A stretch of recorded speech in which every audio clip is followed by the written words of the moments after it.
continuar no capítulo 12 do Evangelho segundo o Espiritismo, que tem como título Amar os seus inimigos. E hoje nós vamos falar a respeito dos inimigos e dos inimigos desencarnados.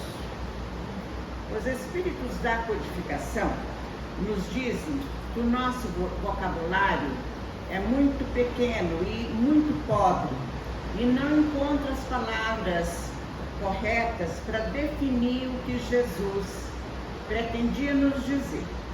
Então, na tradução para o português, se perdeu muito o sentido das palavras de Jesus. Quando Jesus diz para amar os nossos inimigos, ele não está dizendo que é para nós amar os nossos inimigos da mesma forma que nós amamos nossos amigos, nossos irmãos, nossos familiares. Ele está querendo dizer que é para não odiar ou amar menos. Mas é importante nós compreendermos que nós não somos muito diferentes dos nossos inimigos. Às vezes nós carregamos as mesmas imperfeições que eles. Se já superamos essas imperfeições, cabe a quem se superou, que já se encontra em condições mais evoluídas, compreender que cada um de nós nos encontramos em um ponto do caminho. Nos encontramos com a evolução diferente um do outro. E que esses nossos inimigos, entre aspas, vamos dizer assim, entre aspas, eles vão sair dessa condição, porque essa condição é momentânea. E nós, com certeza, já estivemos lá, na mesma condição que eles. E por isso nós devemos perdoá-los, porque na realidade, quando nós cometemos alguma falta, algum equívoco com um familiar, com um amigo, nós ficamos muito felizes quando eles nos perdoam. Então, cabe a nós também fazer a mesma coisa. E depois é uma questão bastante importante para a gente analisar, que na realidade, ninguém nos faz mal, propriamente dito. Quando alguém faz alguma coisa que nos magoa, é porque nós ainda temos esse sentimento. Aí aquilo que aquela pessoa fez é como um gatilho. Porque a mágoa que nós sentimos pertence a nós, não pertence ao outro. Todo o nosso sentimento, tanto o sentimento do bem, como sentimentos negativos, eles não pertencem a outra pessoa, pertencem a nós. A hora que nós conseguirmos superar essas imperfeições, a pessoa pode fazer a mesma coisa e nós não sentiremos mais nada. Dentro da visão espírita, tudo que nos acontece está subordinado à lei de causa e efeito. Como todo efeito tem uma causa,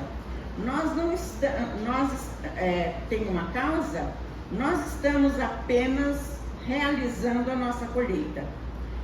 Aquilo que em algum momento da nossa vida semeamos. Se a causa não se encontra nessa vida, se encontra em vidas passadas. Então, o que nós estamos passando não é castigo, é colheita. Nós não precisamos de ninguém para passarmos o que estamos passando, pois estamos apenas colhendo o que plantamos e os causadores dos nossos sofrimentos somos nós mesmos. E infelizmente, nós damos conta de fazer isso sozinhos. Não precisamos da colaboração de ninguém. E nós espíritas temos ainda mais motivos para termos indulgência com os nossos inimigos, porque nós sabemos, antes de mais nada, que a maldade não é um estado permanente. mas que decorre de uma imperfeição momentânea, e que o homem mau reconhecerá um dia os seus erros e se tornará bom. E podemos transformar o inimigo em amigo, antes e depois da morte, quando os tratamos com respeito e caridade. Por isso é importante perdoar-los e orar por eles. Após a morte, aqueles que nos fizeram mal podem reconhecer a sua injustiça e o mal que fizeram, e pode permanecer com ódio, ou pode mudar, pode estar relacionado aquele sentimento com o grau de evolução de cada um.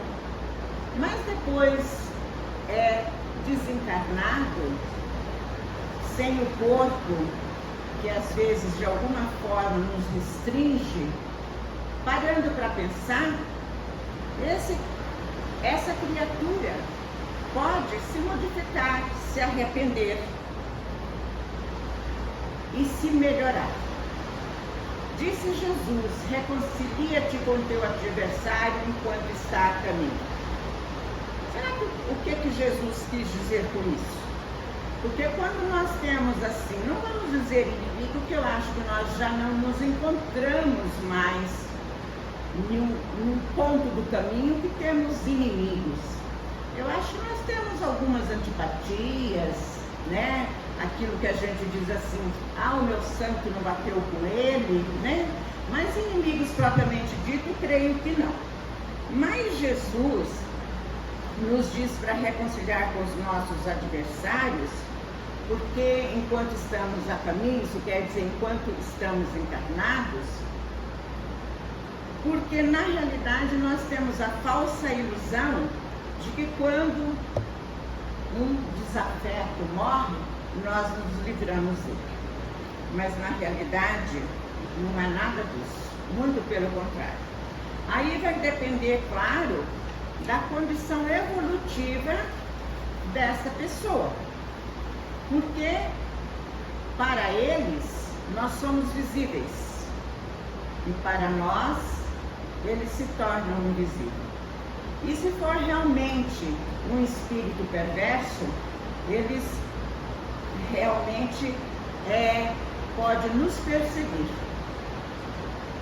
Mas se o nosso adversário for uma pessoa de bem, que às vezes é apenas uma antipatia gratuita, que às vezes nós temos pelas pessoas, ou as pessoas têm por nós, a pessoa depois de desencarnado, com certeza, não vai fazer nada disso.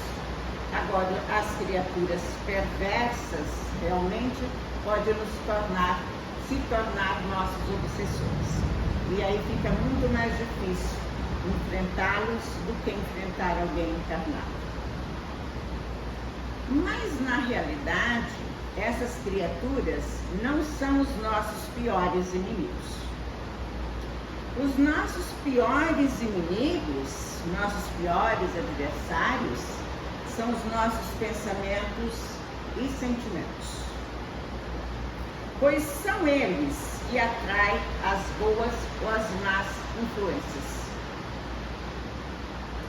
Precisamos ter a honestidade de olhar para o nosso eu e perceber que os nossos adversários mais difíceis são aqueles que estão na nossa própria alma, que são as nossas imperfeições, os nossos vícios, o orgulho, a vaidade, o egoísmo. Este é o mal que devemos combater em nós. Se o amor ao próximo é o princípio da caridade, amar e orar pelos nossos adversários, encarnados ou desencarnados, é a sua aplicação sublime, porque essa virtude constitui uma das maiores vitórias conquistada sobre o egoísmo e o orgulho. Quem assim procede já é sinal de alguma evolução. Geralmente, nós equivocamos quanto ao sentido da palavra amor. O Livro dos Espíritos, a questão 887, os Espíritos da Codificação nos diz que, quando Jesus nos dizia para amar os nossos inimigos, não entendia que se deve ter por eles a mesma ternura que se tem por um irmão ou por um amigo. A ternura pressupõe confiança. Não se pode ter para com ele as mesmas efusões da amizade, desde que se sabe que é capaz de abusar delas. Entre pessoas que desconfiam uma das outras, não pode haver os impulsos de simpatia existentes entre aquelas que comungam dos mesmos pensamentos e dos mesmos valores. Não se pode, enfim, ter a mesma alegria ao encontrar um inimigo do que se tem quando se encontra um amigo. É perdoá-los pelos mal que nos fizeram, é não opor nenhum obstáculo à reconciliação, é desejar-lhes o bem em vez do mal, é alegrar-nos em lugar de aborrecer-nos com o bem que os atinge, é estender-lhes a mão prestativa em caso de necessidade, é abster-nos por atos e palavras de tudo que possa prejudicá-los, enfim, pagar-lhes em tudo com o bem, sem a intenção de humilhá-los. Todo aquele que assim fizer, cumpre as condições do mandamento, amar os vossos inimigos. Amemos aos nossos inimigos, que são eles que desafiam a nossa prática no bem, ao exercício da renúncia, ao trabalho da paciência e à realização da caridade. Os nossos inimigos são colocados no nosso caminho, os nossos adversários, as pessoas que nós temos antipatia, as pessoas que nós dizemos, não fui com a cara dele. Essas pessoas são colocadas no nosso caminho para nós exercitarmos a paciência e a tolerância. Muito obrigada a todos, tenham a todos uma boa tarde e um ótimo final de semana.